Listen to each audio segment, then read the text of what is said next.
सभी साथियों को मेरा नमस्कार। मैं अखिलेश स्वागत करता हूं आपके YouTube channel doctor AP education पर।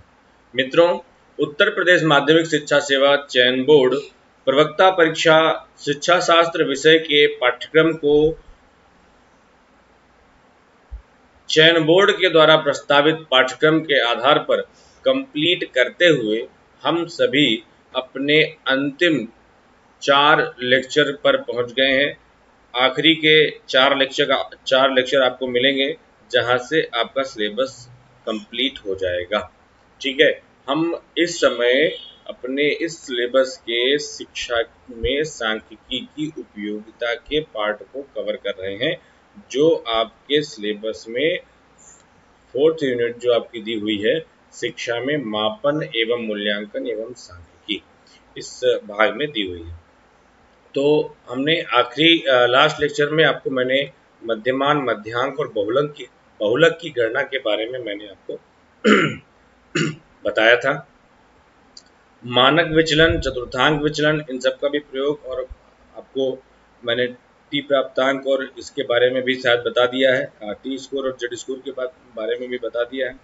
ठीक है, अभी आज हम लोग पढ़ेंगे परसेंटाइल के बारे में।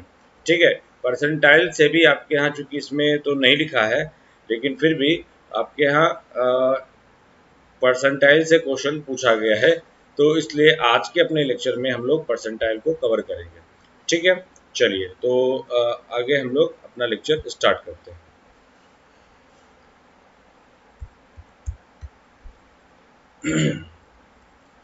तो परसेंटाइल के बारे में हम लोग अगर चर्चा प्रारंभ करें तो इसके लिए 2 चीज़ों का प्रयोग होता है, 2 शब्द यहाँ पर प्रयोग होते हैं। एक होता है परसेंटाइल और दूसरा होता है परसेंटाइल रैंक। तो दोनों में अंतर है, दोनों के कैलकुलेशन में अंतर है। ठीक है, तो इस बात को जरा ध्यान रखिएगा कि प्रतिशतांक जो हमारा है या शतांक जिसे हम बोलते हैं, या जिसे हम परसेंटाइल बोलते हैं, उस परसेंटाइल को हम सभी 2 रूपों में पढ़ते हैं। एक तो परसेंटाइल कहते हैं और दूसरा किसे कहते हैं, परसेंटाइल रैंक कहते हैं। ठीक है, तो इन दोनों को हम रख सकते हैं स्थिति सूचक मानों में, जो प्राप्तांकों की या बालकों की कक्षा में स्थिति को एक्सप्लेन करता है। ठीक है, यानी वह बालक जो नंबर प्राप्त कर रखा है, वह बालक उस कक्षा में किस स्थान को प्राप्त कर रहा है। ठीक है, अब हमने तो सिर्फ फर्स्ट सेकंड थर्ड बना रखा है, तो फर्स्ट सेकंड थर्ड बनाने से ही सारी चीज़ें पूर्ण नहीं होती हैं। प्रत्येक छात्र का यदि हम अवलोकन या हम अपने पास रिकॉर्ड मेंटेन करें, तो उस दृष्टिगत हमने कहा है कि परसेंटाइल जो यूज़ किया जाता है वो इसी धारणा के आधार पर प्रयोग किया जाता है कि प्रत्येक छात्र की स्थिति को इंडिविजुअली एक्सप्लेन किया जा सके। ठीक है, तो चलिए अब जरा सा इसके बाद,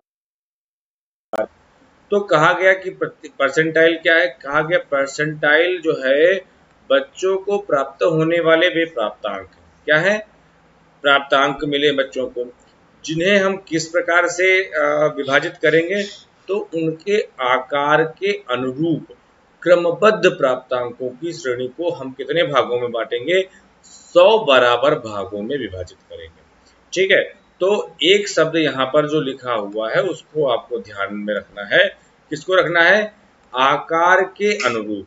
आकार के अनुरूप जब शब्द का प्रयोग किया गया है, इसका तात्पर्य ये है कि आपको परसेंटाइल या परसेंटाइल रैंक निकालते समय दिए गए आंकड़ों को आरोही या अवरोही क्रम में व्यवस्थित करना होगा, तभी उसका कैलकुलेशन आप करेंगे। ठीक है, समझ में आ गई बात। तो एक एक लाइन का वास्तविक अर्थ क्या है मैं आपको समझाने का प्रयास कर रहा हूँ। Percentile we use for measurement of position of individual student. ठीक है, तो प्रत्येक छात्र की व्यक्तिगत स्थिति क्या है कक्षा में, इसकी जांच के लिए हम परसेंटाइल का प्रयोग करते हैं। और परसेंटाइल ऐसा एक प्राप्तांक होता है या वे प्राप्तांक हैं जिनको हम आकार के अनुरूप कक्षा में या कहीं पर भी श्रेणी में 100 बराबर भागों में बांटते हैं। कहा गया स्पष्ट रूप से कि percentile divide the data set into 100 equal part और ग्रुप। ठीक है, ये स्पष्ट रूप से यहाँ पर कह दिया गया। तो ये असल में आपसे कैसे प्रश्न आएगा, ये जो चीजें मैं क्यों इस पर फोकस कर रहा हूँ, क्योंकि डायरेक्ट क्वेश्चन एक तो आते हैं किसी भी टॉपिक से, डायरेक्ट क्वेश्चन आते हैं, और दूसरा जो लेवल होता है वो ये होता है कि उसकी समझ। तो परसेंटाइल निम्नलिखित में से प्रतिशतांक या शतांक के बारे में कौन सबसे उपयुक्त कथन है, ऐसे बातें अगर लिखी होंगी तो आपको इस जो चीजें हैं अगर ये क्लियर हैं तो आपको चीजें समझने में आसानी होगी। ठीक है, चलिए आगे बढ़ते हैं। तो ये बात यहीं पर इसी को आगे बढ़ा करके कहा गया है कि 99 बिंदुओं के द्वारा 100 भागों में बांटा जाता है, इसलिए शतांकों की संख्या 99 होती है। ठीक है, इसे हम पीके से भी लिखते हैं, पीके वो आमिर खान वाला नहीं, इसको हम परसेंटाइल के हमारा यहाँ पर जो भी प्राप्तांक होगा उसे प्रयोग किया जाएगा। कई जगहों पर एन इसको पी भी प्रयोग किया गया है, पी और स्मॉल पी, लेकिन वो ज्यादा तर्क संगत नहीं लगता, समझ में नहीं आता, इसीलिए इसको पीके, वहां पर कंफ्यूज हो सकते हैं आप, इसीलिए पीके शब्द से लिखते हैं। और के का वास्तविक अर्थ क्या है, ये अभिप्रेरणा वाला के नहीं है, ये परसेंटाइल वाला के है। उस जो आपका एक प्रश्न है हल का जो सिद्धांत, उसमें क्वेश्चन पूछा गया के का वास्तविक अर्थ क्या है, तो के का आपका अर्थ है अभिप्रेरणा। ठीक है, यहाँ पर जो के का अर्थ है वह क्या है, वह आपका प्राप्तांक को दर्शाएगा, उस प्राप्तांक को दर्शाएगा जिससे कम अंक प्राप्त करने वाले छात्रों की प्रतिशत संख्या दी हुई है। ठीक है, तो के क्या दर्शाएगा, प्राप्तांकों की, के उस प्राप्तांक को दर्शाएगा जो छात्रों की प्रतिशत संख्या को एक्सप्लेन करते होंगे। ठीक है, तो प्रतिशत, अब इसको अगर हम देखें और अच्छे तरीके से, ये जो नीचे की लाइन लिखी हुई है इसी ऐसे ही डिक्टो आपके परीक्षा में एक बार पूछा जा चुका है। ठीक है, तो इसको ध्यान से समझिएगा। कहा गया कि प्रतिशतांक वह प्राप्तांक है जिसके नीचे, बस ये लाइन ध्यान रखना, जिसके नीचे अंक प्राप्त करने वाले छात्रों का एक निश्चित या दिया गया प्रतिशत या आवृत्ति होती है। यानी अगर P60 लिखा है तो P60 का तात्पर्य है कि P माने समझ लो आप, तो आपका अगर प्राप्तांक P60 आया है तो आपसे नीचे कितने प्रतिशत लोग होंगे, 60% छात्र अंक प्राप्त करते हैं। आपसे नीचे यानी जो P मतलब आप अगर हो जाइए तो उसके नीचे हमने 60% अंकों को रखा है। बात समझ में आ गई। इसको पूछा जा चुका है कि परसेंटाइल यानी P60 का तात्पर्य क्या है। ठीक है, तो P60 का तात्पर्य यानी कि उस व्यक्ति का प्राप्तांक जो भी दिया है उससे नीचे 60% संख्या उपस्थित है। ठीक है, समझ में आ गई बात। अच्छा, अब सीधे बिना समय गवाए हम लोग इसके कैलकुलेशन पर फोकस करते हैं। ठीक है, तो कैलकुलेशन किस प्रकार से करेंगे इसको जरा समझ लेते हैं। तो कहा गया कि हम सभी जानते हैं सांख्यिकी में हम प्रत्येक प्रकार के डेटा को दो हम आंकड़ों के आधार पर एक्सप्लेन करते हैं। एक आधार हमारा क्या बनता है, एक आधार हमारा बनता है वर्गीकृत आंकड़ों का, और दूसरा आधार हमारा क्या बनता है, अवर्गीकृत आंकड़ों का हमारा दूसरा आधार बनता है ना। अच्छा भाई, चलो तो इसको हम लोग अब देखते हैं क्या कह रहे हैं कि अवर्गीकृत आंकड़ों से ही हम शुरुआत करें हैं। हमेशा हमने शुरुआत की है अवर्गीकृत आंकड़ों से। तो ऊपर सबसे पहले अवर्गीकृत आंकड़ों को अगर हमें सॉल्व करना है, उसकी परसेंटाइल रैंक निकालनी है, तो ऊपर चूंकि लिखा हुआ है कि हम आकार के अनुरूप काम करते हैं, तो सबसे पहला काम, कोई भी डेटा हमें दिया होगा तो उस डेटा को हम सबसे पहले आरोही क्रम में या अवरोही क्रम में, आरोही माने असेंडिंग ऑर्डर में यानी बढ़ते क्रम में, अवरोही यानी घटते क्रम, अब का मतलब अवरोध। ठीक है, तो घटते क्रम में या डिसेंडिंग ऑर्डर में अरेंज करेंगे। तो कहा गया सबसे पहले कि अवर्गीकृत आंकड़ों से शतांक ज्ञात करने के लिए हम क्या करते हैं, सभी प्राप्तांकों को आरोही क्रम में व्यवस्थित कर लेते हैं। ठीक है, आरोही क्रम में यानी बढ़ते हुए क्रम में यानी असेंडिंग ऑर्डर में अरेंज कर लेते हैं। अब फॉर्मूला क्या लगाते हैं जरा सा, तो पी के बराबर NP अपन 100वां प्राप्तांक, क्योंकि अब इतने तक काम खत्म नहीं होगा, N इंटू पी अपन 100 तक काम खत्म होने लगा नहीं है। क्यों, क्योंकि आपने कहा है कि दिस नंबर इंडिकेट, क्या इंडिकेट करता है, पोजीशन ऑफ स्टूडेंट। ठीक है, तो वह ये प्राप्तांकों की स्थिति को बताता है, या जो छात्र जिसने उस फलांक को प्राप्त किया उसकी स्थिति को बताता है। तो इसीलिए यहाँ पर क्या लिखा हुआ है, ये जो रैंक बताएगा वो क्या बताएगा, वो वो जो स्थिति बताएगा वो इस तरीके से प्राप्तांक लिखा हुआ है। ठीक है, इसको एक प्रकार से और हल करते हैं। एक फॉर्मूला और है इसका, मैंने आपको बताया कि कहीं पर p का भी प्रयोग कर लेते हैं प्राप्तांकों के लिए, कहीं कहीं पर k का प्रयोग करते हैं। तो nk/100 प्लस 0.5वां प्राप्तांक। ठीक है, चलिए देखते हैं कैसे प्रयोग करते हैं। कहा गया कि जब हम हल करने जाएंगे तो हमें दो प्रकार के स्वरूप देखने को मिलेंगे। तो एक जगह पर pk का मान हमें पूर्ण संख्या मिलेगी, पूर्ण संख्या ना हो तो अगली पूर्ण संख्या को हम क्या मान लेंगे, pk का मान। पूर्ण संख्या क्या होती है, ठीक है, तो पूर्ण संख्या यानी 2 4 6 हमारी पूर्ण संख्याएं हैं। ठीक है, और पूर्ण अगर पॉइंट में हमारा आंसर आएगा तो हमारा वो पूर्ण संख्या या होल नंबर नहीं होगी। तब क्या करेंगे, अगर मान लीजिए पॉइंट में आंसर आ गया तो अगर पूर्ण pk का मान अगर पूर्ण संख्या है, सॉरी, ठीक है, अगर इसको समझिएगा, अगर पूर्ण संख्या नहीं है तो 2.5 अगर आया है तो अगला वाला हम 2 दूसरा प्राप्तांक था, 0.5 यानी इसको हटा करके हम तीसरा प्राप्तांक चुन लेंगे, यानी पीके को तो अगली पूर्ण संख्या को हम पीके का मान मानते हैं जब संख्याएं क्रमबद्ध दी हो। इसके लिए क्या होना चाहिए, इसके लिए संख्याएं क्रमबद्ध होनी चाहिए। ठीक है, अब अगर क्रमबद्ध नहीं दी हुई है तो ये वाला आपको फॉर्मूला यूज करना पड़ेगा। ठीक है, अच्छा, जब संख्या प्राप्तांक क्रमबद्ध दी गई है। और दूसरा क्या है, जब पूर्ण संख्या आई गई है तो क्या करते हैं, जिस प्रकार से हमने क्या लगाया था, आपने प्रयोग किया था मीडियन, मीडियन प्रयोग किया था ना कि n/2वां प्राप्तांक प्लस n/2 प्लस 1वां प्राप्तांक। ठीक है, तो इस तरीके से हमने इसको, इसी तरीके से यहाँ भी हम क्या करेंगे कि जो भी आया है उसमें पीके वाला जो प्राप्तांक का जो अंक था, अभी सवाल हल करेंगे समझ में आ जाएगा, और उसके बाद वाला +1 को जोड़कर 2 से भाग दे देते हैं। चलिए कैसे भाग दे देते हैं, आइए समझते हैं। कहा गया 10 छात्रों को निम्न प्राप्तांकों के लिए, 10 छात्रों के निम्न प्राप्तांकों के लिए क्या करना है, हमें P20 ज्ञात करना, P50 ज्ञात करना, P40 और इतने सारे हमें परसेंटाइल ज्ञात करने हैं। तो सबसे पहला काम, जो हमारे पास ये आंकड़े दिए गए हैं, इन आंकड़ों को हम सबसे पहले क्या करेंगे, क्रमबद्ध करेंगे। ठीक है, तो आंकड़ों को हमने बढ़ते क्रम में लगा दिया। ठीक है, चूंकि क्रम हमें बताना है इसलिए हमने यहाँ पर ही पहले से एक लाइन बढ़ा रखी है, इससे हमें गलती ना हो इसलिए। ठीक है, तो 10 11 12 16 ऐसे करके हमने अरेंज कर लिया। कितनी प्राप्त है संख्याएं, एक जाहिर सी बात ऊपर लिखा हुआ है 3 3 6 और 3 9 1 10 संख्याएं हमारे सामने दी हुई है और हमने उसको क्रम से लगा दिया।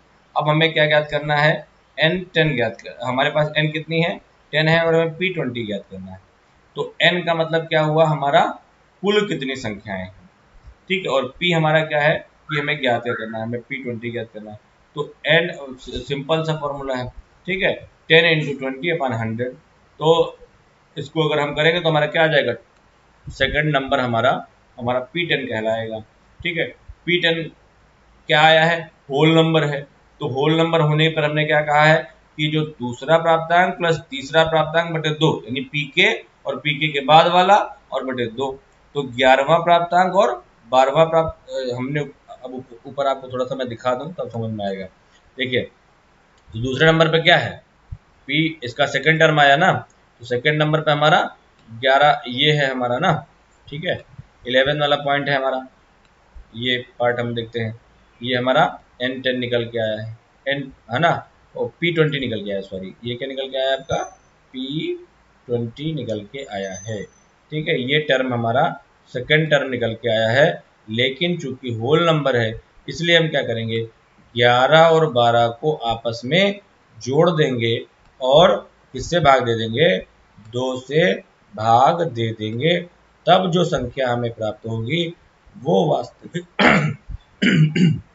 सॉरी, तब वो हमें वास्तविक P20 ग्राफ होगी। ठीक है, तो दोनों को हमने मिलाकर जोड़ दिया और बटे 2 से भाग कर दिया, तो हमारा 11.5 जो हमारा अंक होगा वो हमारा P20 कहलाएगा। इसी तरीके से हम 25 के लिए काम करेंगे। तो P25 आपका है n × P यानी 10 गुणे कुल कितनी संख्याएं हैं 10, और प्राप्तांक हमें कौन सा ज्ञात करना है 25 का, और बटे 2। अब इसमें देखिए आपका क्या आ गया, 2.5 आ गया। तो कोई भी लफड़ा करने की जरूरत आपको नहीं है, सीधे आप 2 के बाद वाला जो प्राप्तांक है, 2 के बाद वाला प्राप्तांक कौन सा था, देखो दूसरे के बाद तीसरा वाला उठा लेंगे। 2.5 आया है तो सीधे हमने कौन सा उठा लिया है, 12 प्राप्तांक हमने कह दिया, और ये हमारा P25 कितना आंसर आ गया 12 आंसर आ गया है। आगे जितने भी दिए हुए हैं उनको आप स्वयं हल करिए, ठीक है। थोड़ा सा प्रैक्टिस करिए कि आपको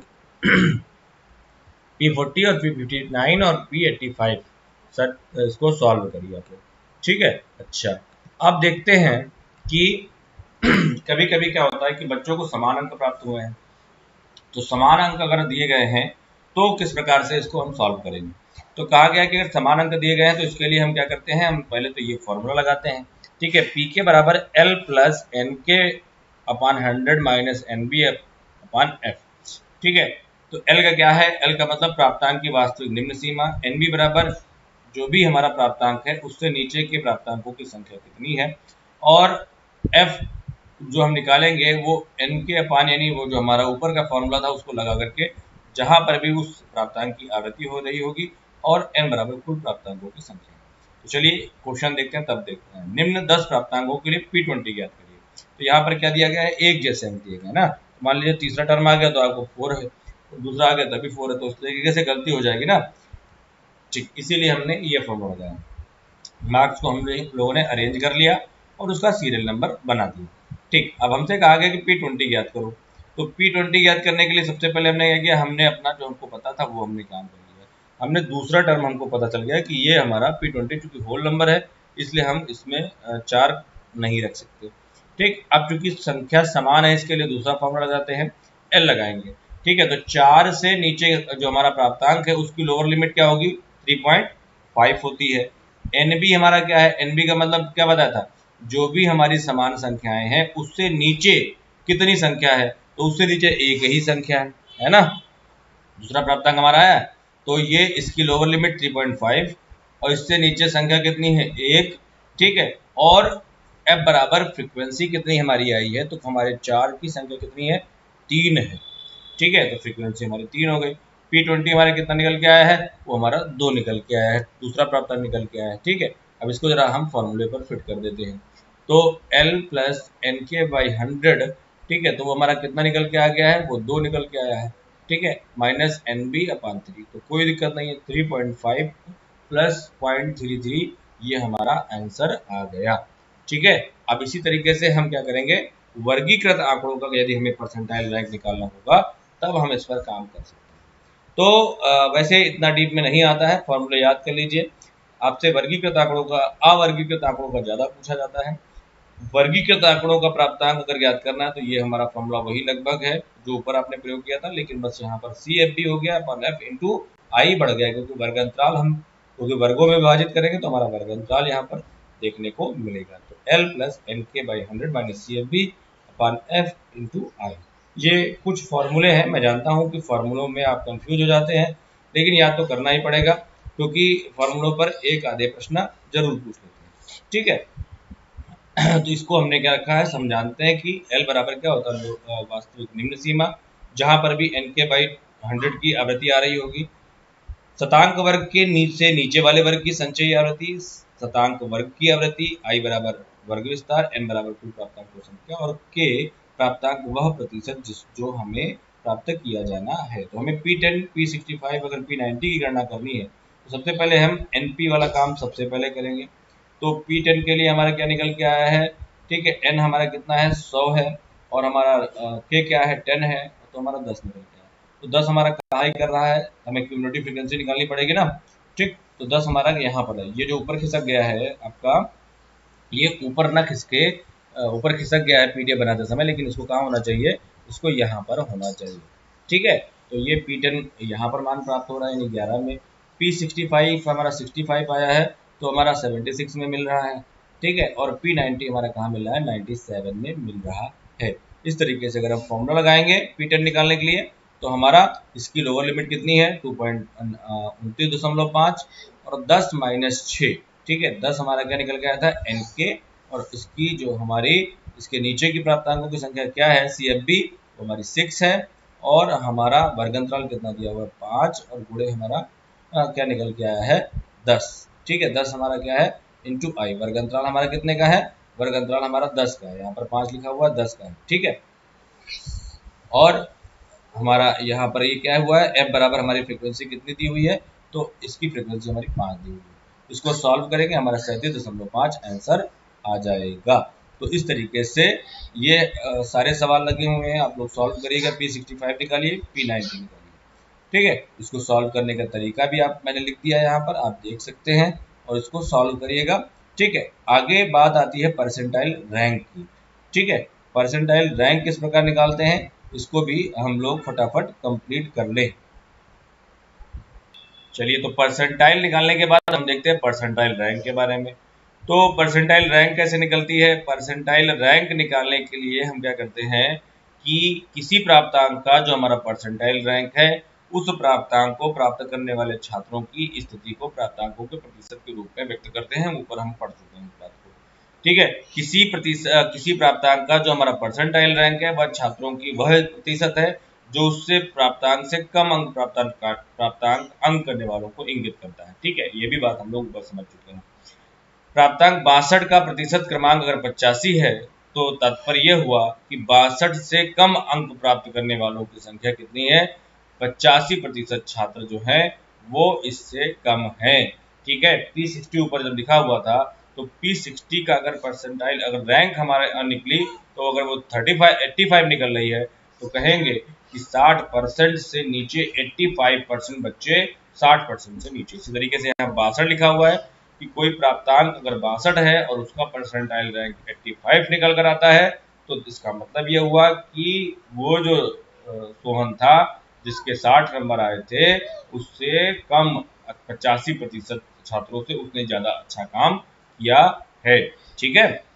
अच्छा, और इसको इसमें हमारा क्या है, वहां पर हम प्रतिशत के रूप में व्यक्त नहीं करते थे, यहाँ पर हम क्या करते हैं, पूर्ण प्रतिशत के रूप में हम परसेंटाइल रैंक को व्यक्त करते हैं। चलिए फटाफट सवाल लगाते हैं, देखते हैं क्या कह रहा है कि अवर्गीकृत आंकड़ों के लिए हम सभी जानते हैं किस तरीके से हमें क्या काम करना होगा। हमें सबसे पहले आरोही और अवरोही क्रम में इसको व्यवस्थित करना होगा, ठीक है।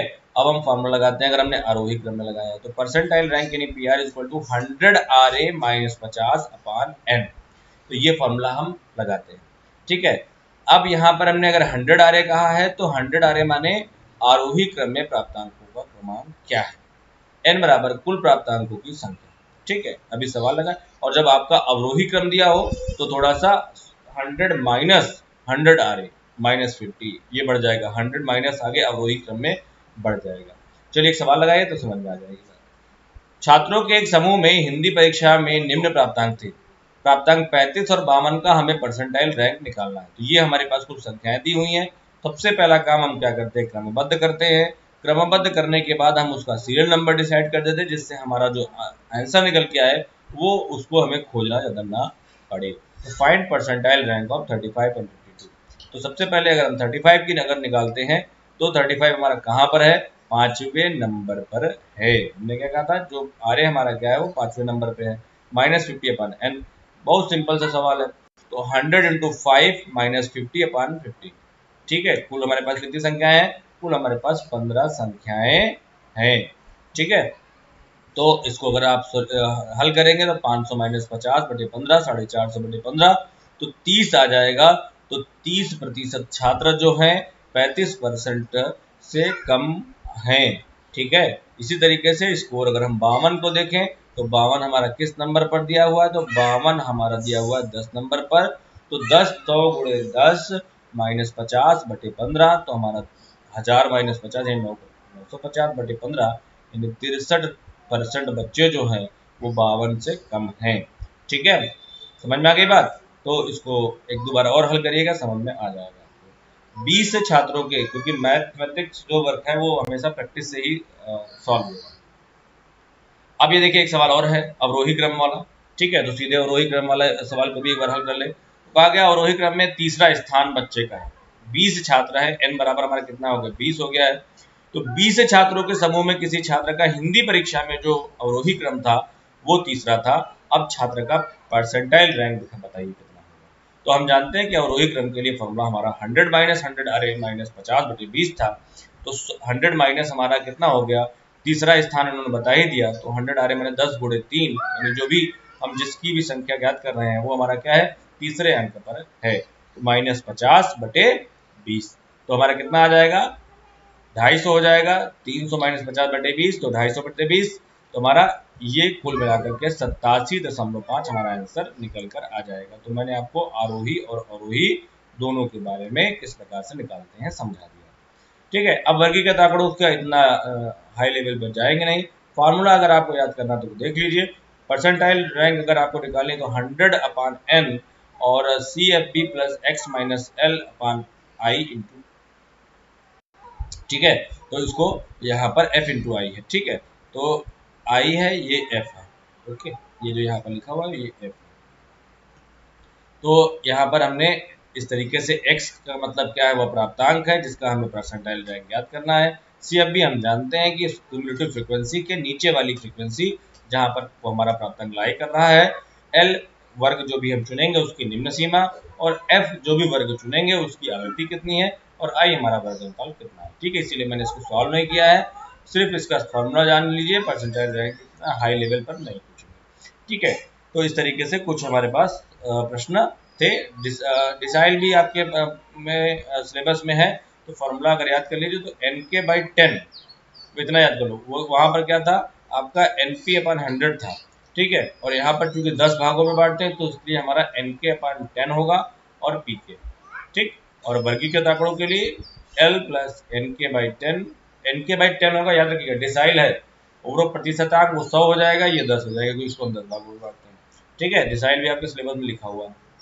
तो NK/10 माइनस CFB अपन 5, सॉरी ये यहाँ पर थोड़ा सा जो प्रिंटिंग एरर है वो गड़बड़ कर रहे हैं। ठीक है, और F इंटू आई।